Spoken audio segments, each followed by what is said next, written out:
Express's head-to-head. This head-to-head will be discussing the topic of removing books from required school reading lists due to their use of racial slurs and offensive language. These books are accepted into the curriculum commonly to explain racism in a neutral school environment, but with other books that can explain the same topic without using racial slurs or other offensive phrases, people have been questioning whether they should be kept in the curriculum. In this head-to-head, explicit language and racial slurs will not be tolerated, and if used, the person will be kicked out of the Zoom. The intention of the Zoom is to have a calm conversation from different viewpoints and experiences to expand participants' viewpoints and viewers' mindsets. I will be proposing statements and/or questions, and each guest will have a chance to express their views on each topic. Everyone will be required to keep their microphone off while I'm reading the statements and questions and should only turn them on when they're planning to speak. So I'm going to now introduce today's participants. I'll start with myself. My name is Anna Kilgariff, and I am a member of San Marin's Pony Express, which is our school paper. And then I'll introduce our editor-in-chief. Hi, my name is Paige. I am a senior, and I'm one of our 3 editors-in-chief of the Pony Express this year. So I'm going to be here for the call, but I'm just going to kind of sit back and make sure everything runs smoothly. And then we can start with students and then go to staff, staff or teachers, and then parents. Okay. Hi, my name is Evelyn Negrete, and I am a sophomore here at San Marin.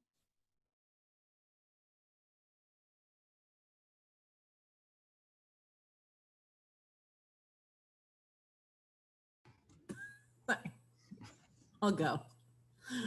I'm Mrs. Muñoz Matheny. I'm an English teacher here and AVID teacher, but my AVID students graduated last year. I teach English 9. I've taught that since I've started here 6 years ago. Maybe this is my 6th or 7th year. And then this year I'm teaching AP literature. Or did I say everything? Is that it? Yeah, so English philosophy, been here for, I don't really want to talk about it, long time.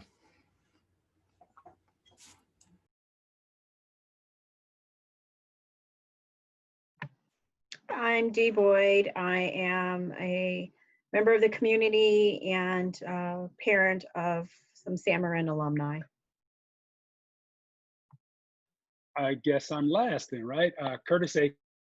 Quick question. Anna, is your mother Laura by any chance? No, that's my dad's cousin. Okay, great, cool. She taught my kids when they were way back little guys. Concerned citizen, parent of San Marin and Novato High alums, and I've coached at both those schools. So yeah, I'm glad to be a part of this.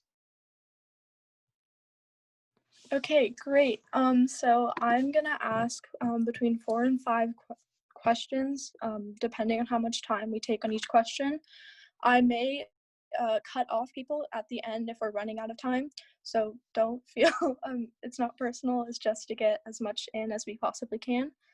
So the first question or statement that I have is, are students ever offended or hurt by the language used in books that were required reading for school? Why or why not?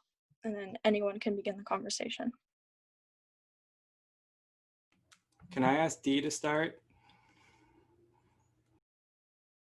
Sure. So to answer your question, in our equity meeting that we some of us here are part of, we did hear from stories from a couple students who did find the language in some of the books to be very hurtful. At that time, Curtis and I kind of chimed in that we were required to read those same books back in our day as well. For me, we were required to read Huckleberry Finn when I was an 8th grader. And I just remember going into the library and scratching out the N-word out of the book. The problem with it is that when the word was said in class, when you're the only Black student in class, everyone would turn and look at you, or they would giggle every time they would read it and kind of peek back at you. And I just remember how that made me feel. you know, and back then as an 8th grader, and to hear that the current generation of students, even though you all hear the N-word more because of, you know,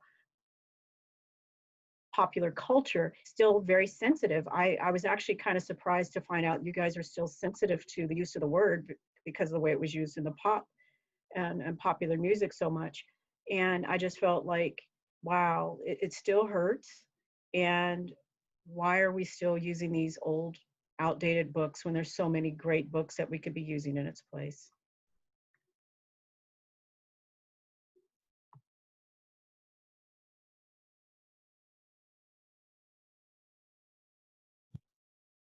Does anyone else have anything to say on the topic? I guess I'll say something. Also, how like I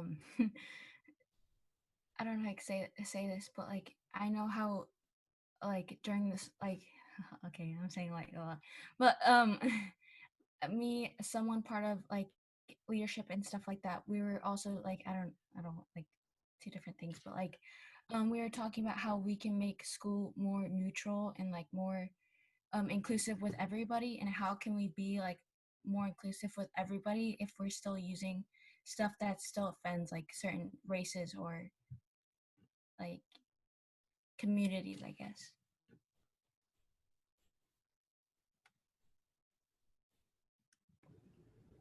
Curtis, did you want to go? I'm still gathering my thoughts on this because, you know, as Dee said, and I take myself back to when I was a student, and I'm probably the most senior person on the call as far as age goes. However, when I think back to those times in school, elementary school, junior high school, which we call middle school back in my day, and then high school, and those slurs, those dehumanizing phrases that are used to describe Jim and his race of people in that book breaks my heart to even think about the word. I don't even like to say the first letter of that word, because when you say it, that all that comes up. Or when we describe people that come from Latin countries, or it just, those terms shouldn't be used. And I feel very strongly that this so-called, and I'm using the air quotes for required reading, and the reasons those were put on the reading list are just totally bogus reasons to perpetuate that systemic racism. If those terms that are used to put people down are heard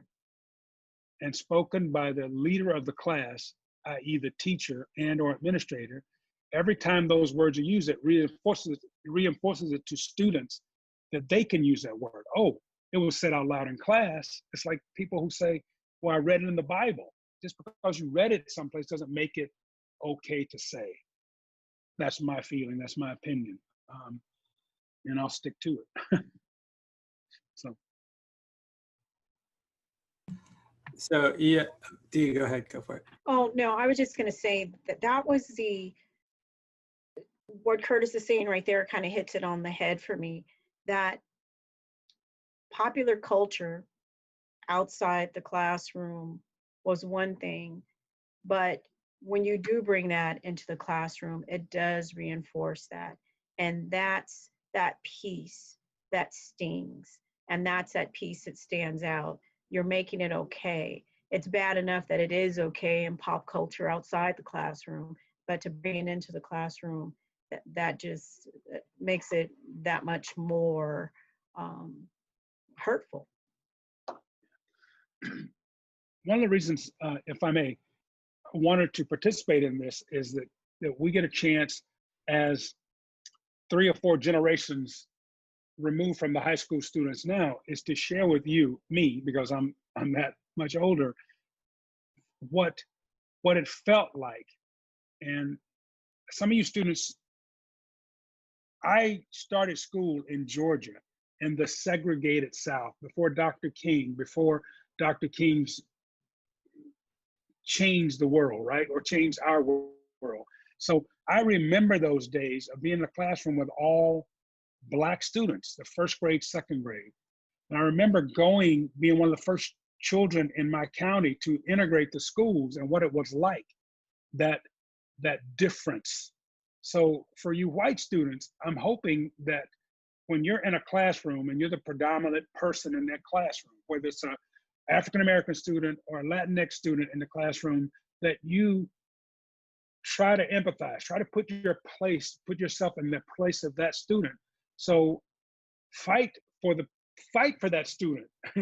You know, truly stand up and fight for that student to have the same rights you have in a classroom, the same rights that you have to be heard and to be felt.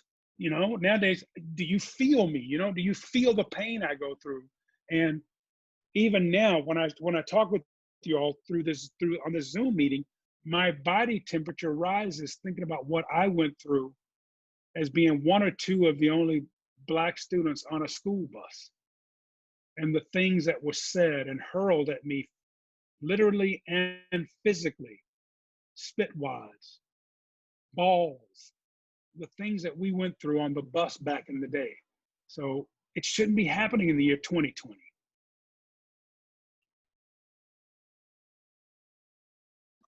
All right, thank you. So I think I'm going to go on to the next question unless anyone has any final statements. I just wanted to say that the usual argument proposed and primarily by kind of white people in power is that, you know, there should be free speech, and that, you know, people should be able to say what they want or read what they want, and there shouldn't be any banning. But we ban books by virtue of choosing some books versus other books, and we always exclude certain speech and accept other speech. And that kind of argument, I think, is kind of an argument from privilege, because it usually comes from people who have the power to do and say what they want in the first place and to structure systems.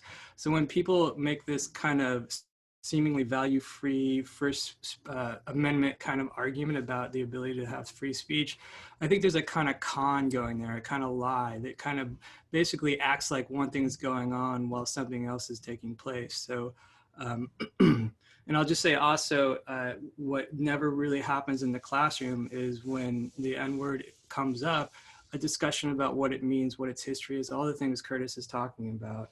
And we usually read white authors on these topics. And that's one of the reasons why I'm not going to teach Huck Finn ever again. So it's not so much whether it's the word there, but how the word is presented to the students. Because as Dee said, I used to have that argument, let students choose student voice, and then the white kids would giggle. And when I saw that happen, I was like, no, that's wrong. That's power. That's white power. It's not going to happen anymore. All right, thank you. Okay, so the next question I have is a little wordy, so if you need me to repeat it, I will. If schools ban books that used racial slurs to discuss racism and replace them with books that also discuss racism but do not use racial slurs to do it, would they still be able to effectively teach the topic of racism, or is discussing offensive language in a classroom essential to understanding racism? Why or why not?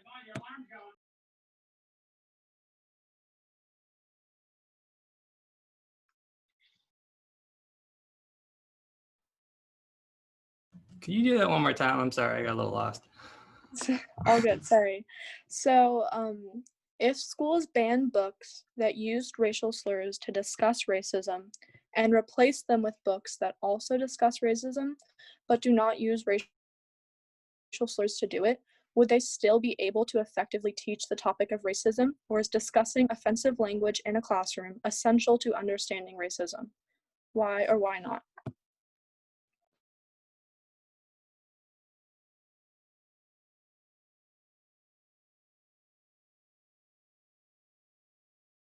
I was going to say we have to talk about these words, because if we don't, then the confusion and the lack of understanding, and so many people just don't even understand why these words are offensive and what the history is. And if we don't talk about that, then we're perpetrating the continued use of those words, and therefore, whether we want to or not, we're perpetrating racism.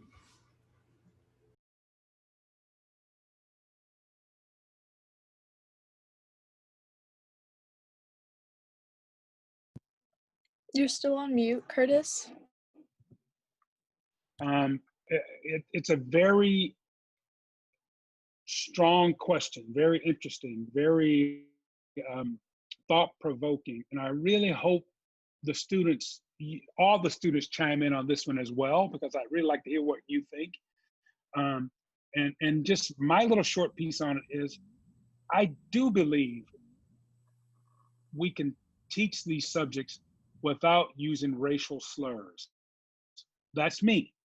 Again, that's me. I feel very strongly it's the educator's job to come up with ways of reaching his or her students without causing harm to other students in the classroom, if that makes sense. Okay. I've coached sports, right? And I feel like teaching and coaching, they go hand in hand. They're the same things, right? Because when I was coaching in the Nevada school system, we had to take this class that says to become a coach, the athletic field is an extension of the classroom. So as a teacher, and I do have a master's in education, so as a teacher, my job is to reach my students and hopefully motivate, inspire, whatever it is, to get that student to know how to learn, right? I mean, that's my job. Like as a coach, my job is to give my athletes the tools, coach them up so they can succeed. And I tried never to put any of my athletes down, whether I was working with freshmen in high school or women in college. I coach women's basketball at Dominican. So I feel very strongly, I can't tell an athlete how bad that athlete is at their job. Here's what we can do to improve our game. We have to become uncomfortable to get better. However, I don't want to put any of my students or my athletes down to uplift others. If that makes any sense. So I think we can teach being better citizens without calling people ugly names. But again, that's my opinion. I'll just piggyback a little bit. Sorry, Curtis, were you finished?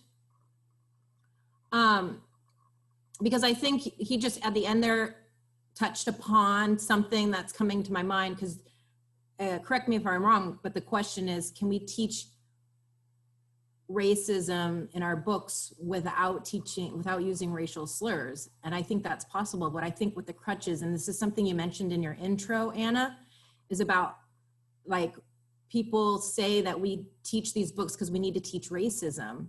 And I think that's where we don't set out in our curriculum and say we need to teach racism. The curriculum goal is a little different. And what Curtis said at the end there is how to be better, what did you say, like Americans? The citizens. Citizens, okay? And so that's where, if that's our purpose, then we need to find the best books to teach how to be the best citizens. I don't think it's necessary to have a book with racial slurs. I think we need to be careful in banning books. I mean, and I think I think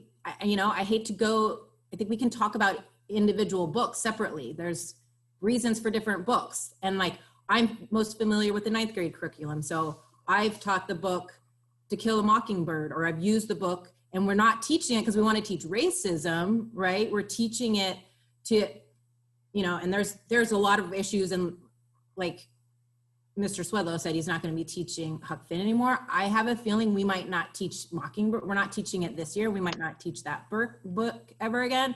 But like, I think the attempt and why it was originally included, I think, in curriculum was not to teach racism, but I think it was to teach like some social justice here. Look at some people that are trying to, and granted, and that's my big issue with Mockingbird, is not the use of racial slurs, but it's the use of this kind of white savior complex. I think that's a problem. I think we can find better books for teaching us how to be better citizens that don't have a white guy coming to save the day. But I do think we need to dial it back to what is our purpose here?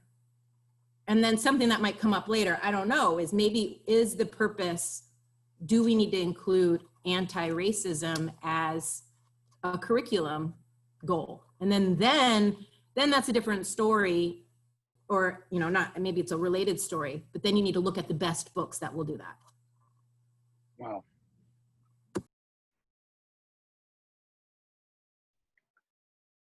I think that was great, Ms. Munoz. I love what you said there. And there are so many incredible books that teach these lessons without racial slurs. Literally hundreds of books. So, but again, you know, that's a topic for another day. So Well, go ahead, Rick. I'm curious on this one. I want to push back a little bit because I don't disagree with any of the basic points in a lot of ways. And I'm curious what Evelyn and Dee think about this. But the book I'm going to teach is The Fire Next Time. Dee, I think you were reading that too. And that's by who I think is like America's greatest writer, period. Like, it doesn't matter what race the person is. But it contains the N-word in there. But it contains like one of the best structural anti-racist analysis of the N-word I've ever seen. And it forces readers to actually think about how white people have constructed that word in order to maintain white power. And, you know, it would make me say that I think actually we picked in schools across the country, we have picked, you know, Huck Finn and Mockingbird, I think because it gave white people a nice version of how white people can deal with racism. I think actually that was a part of what was going on. And I think this book actually kind of, you know, shows why that fails, how that structures this country. So I'm actually like, I want to use this book. It does have this word, not like Huck Finn does in any way, but it does it in a way that forces readers to confront what it means for them personally and in this country. And I find that to be something we don't do in the schools. I find that to be an anti-racist act that I think we should be required to do, not necessarily with this book, but books like it. I don't know if that makes sense.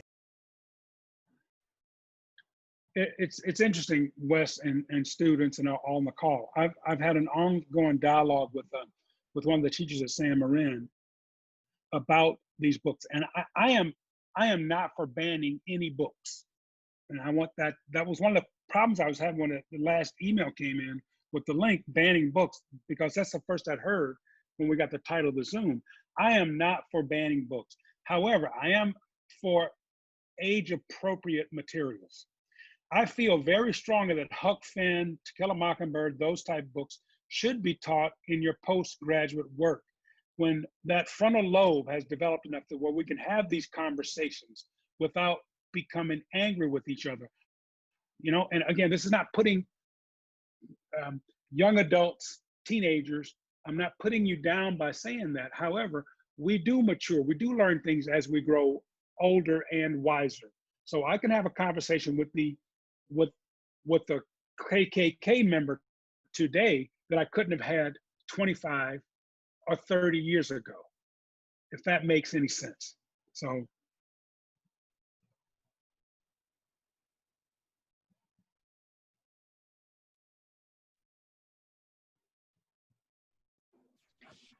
So just to dovetail on that one a bit, I too am not for banning books. I just want the books that are used in a classroom to be appropriate for that age level. What Curtis is saying here, I agree with that. The issue with it, the books, is if the kids are so immature that they have to giggle when the N-word is being used, or they have to turn around and look at you, then that means they're not ready. And that's the issue I have. And when they're doing that, making the other students feel, you know, horrible. And like Wes said, I am reading James Baldwin's book. You know, he's a heavy guy. I mean, he's you know, he's not to be taken lightly. And for some of the students, that's going to be a challenge. But I will say this, at least it's a challenge more related to the realities of the world we're living in now versus To Kill a Mockingbird versus Huck Finn. If we are going to be reading something that has those words in it, they need to be relevant for what we're dealing with today, and to help us grow and learn and respect each other, and to learn why these things are hurtful. So that's where I'm coming from. But don't want to ban the books. I think if you want to put it on a summer reading list and give a little synopsis of what it is you're supposed to be looking at in it, that's one thing. But to subjugate students to the giggling and the eye, you know, the little peaks and that little under comments, it's just not, where do you learn at that point? There's no learning at that point. The learning stopped at the first giggle. You know, one last thing, if I may add, and when we talk about James Baldwin, who is absolutely brilliant. I mean, students, at your fingertips, you have, I mean, for all the bad that people say about the internet and so on, I mean, when you can go back and at YouTube and hear James Baldwin speak and talk about his writing and learn about him, learn James Baldwin from himself as opposed to just reading his words, you know, it's incredible. Also, if, you know,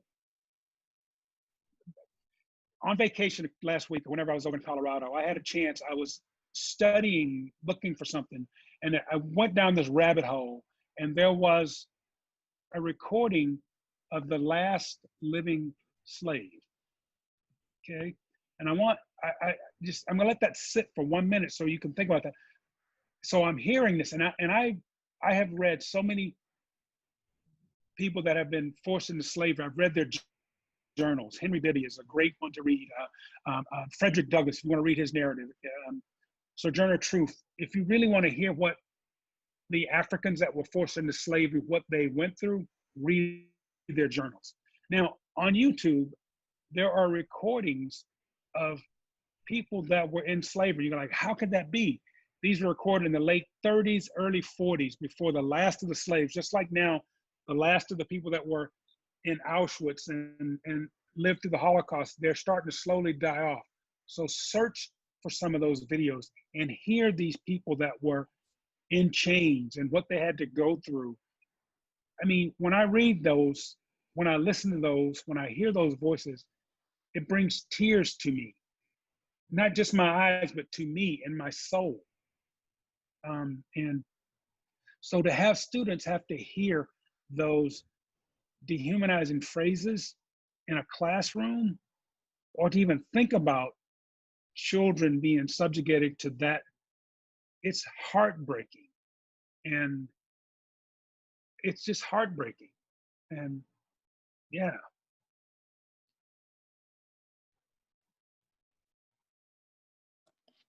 Does anyone have any last comments on that question, or I will move to the final question?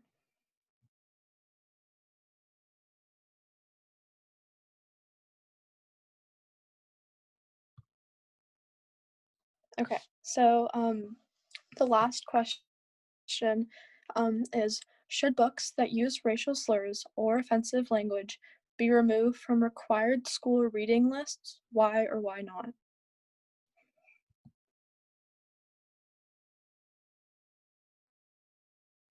And this question has been touched upon in other questions, but this is like the root of the Zoom, so I just wanted to directly ask everyone that. Curious about what Evelyn has to say. What are your thoughts? I think personally, I think they should be removed. Kind of like what Dee said earlier, saying like after the first giggle, that's like when they stop learning. I think that's like true, because like if like books that say that, I remember hearing like it's, oh, like, ooh, like they said that word or something, and then they keep like focusing or bringing that like thing up, or like making more jokes about it when there shouldn't be no jokes at all, because like it's a serious word. That's all I have to say.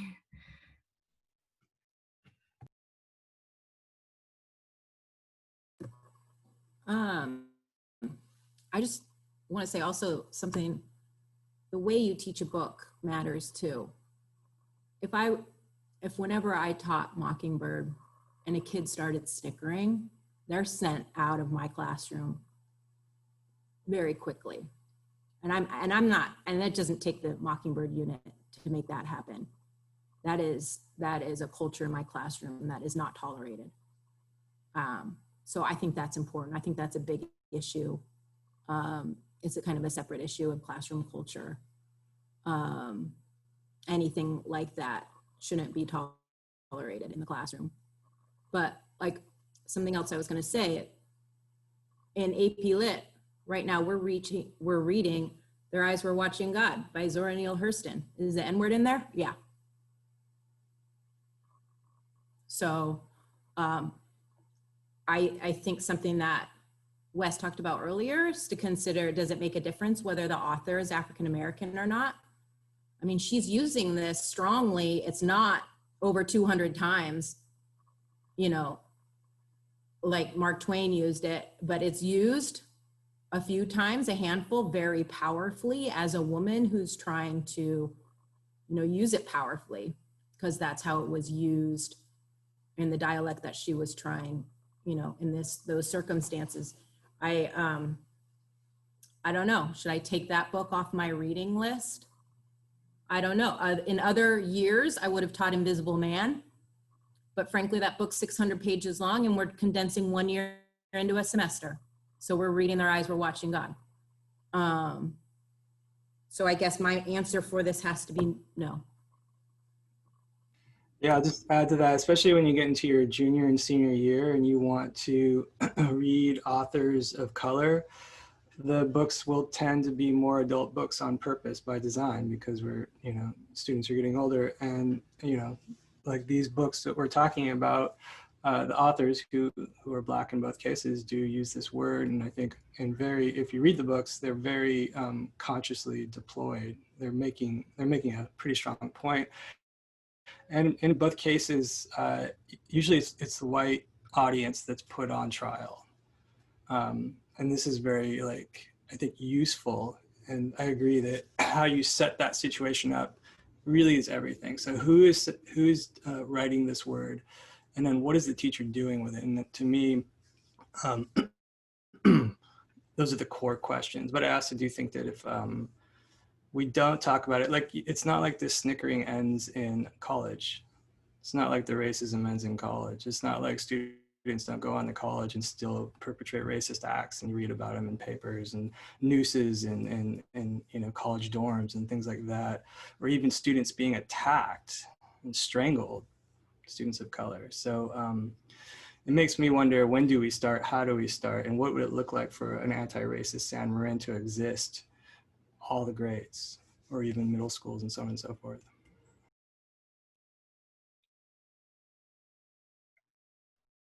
It would be totally naive to think that those things don't happen. However, if my statement was, and I stand behind this, I did not learn how to learn truly until I was in my postgraduate work.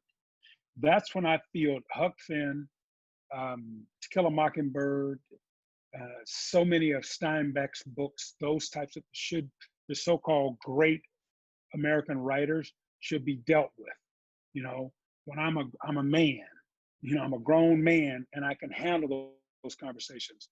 As an undergrad in my early 20s, I was so full of testosterone that you said that word, we're gonna fight. You know, that's how it is, right? So again, I'm not for banning books. I am for whatever book and I don't want to sound racist when I say this, when a white person is going to teach an African-American author or a Latinx author, teach about the writer as well.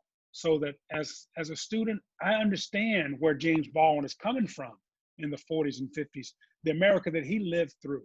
You know, when I share Langston Hughes's poetry, when I talk about Maya Angelou, what they went through, that you not only are reading their words, but you're understanding that person's, that author's heart and their life, where they came from. So yeah, again, I'll stick by my statement of saying that we've got to be a little more mature to have those conversations in an educational setting.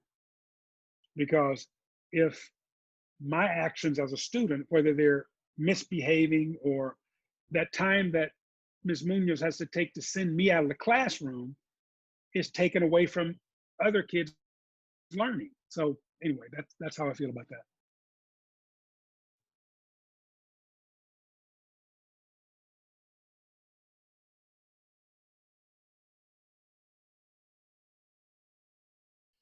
Does anyone else have anything to add?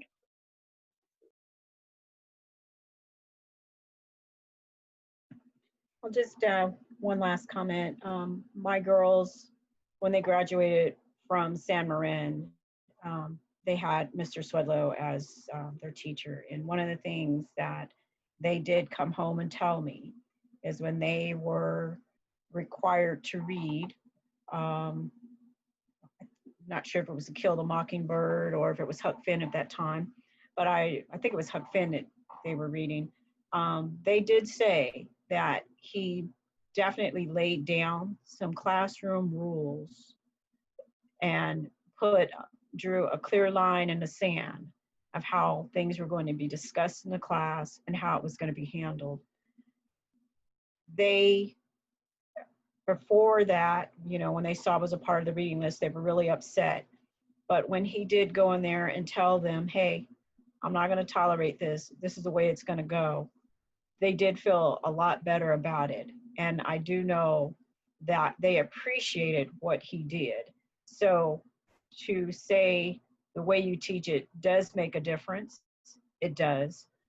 The problem is not everybody is going to do what the two of you have done, Ms. Muñoz and Wes. I mean, unfortunately, some teachers don't know how to lead.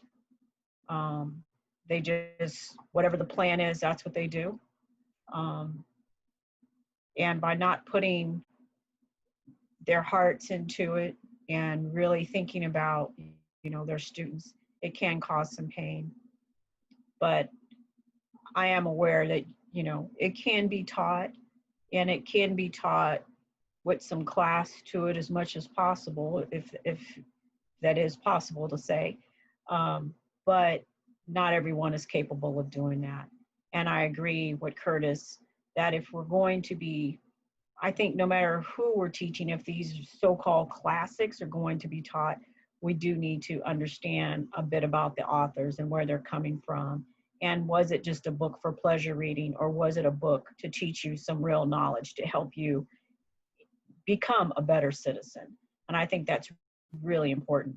Is it a book for just entertainment purposes, or is there some truth in there that should be told to help you grow? I think that should be one of the things we consider when we're thinking about the books that we're going to be reading and teaching. Yeah, I think that's really well said. And I would say that in some ways for me, the question isn't the book, it's the culture in which the book is read, just to kind of underline what Dee is saying. And I agree that too many teachers do not take into account what their students are going through. And so, you know, in some ways it doesn't even matter. I'm kind of overstating this, what book they teach, but the way in which they teach is already alienating, right? So if you teach this book or that book, the fact that you would teach a book without setting up what it means to teach that already says that you don't care about all of your kids. And that to me is the problem. That's a sign of structural racism. And that tells me that a place like ours needs a fundamental change from the top to the bottom everywhere. So to me, it's the books are less important than who's teaching, how they're teaching, and what they believe about themselves, their society, their school, and their students. Well said. Well said. You know, can Anna, I want to thank you for reaching out to us. And I hope you all do more of these, and with not just books that use the N-word. Again, and this is what, like, even saying that, it hurts me saying that because I know the word I'm thinking of. Right? Does that make sense, y'all? So I try not to use that word. I try not to even think that word. Or any of those so-called racial slurs that describe groups of people. But I want to commend you. I'm just you students for putting this together, Anna and your team, and if there's other conversations that I can help you with, I'm always available.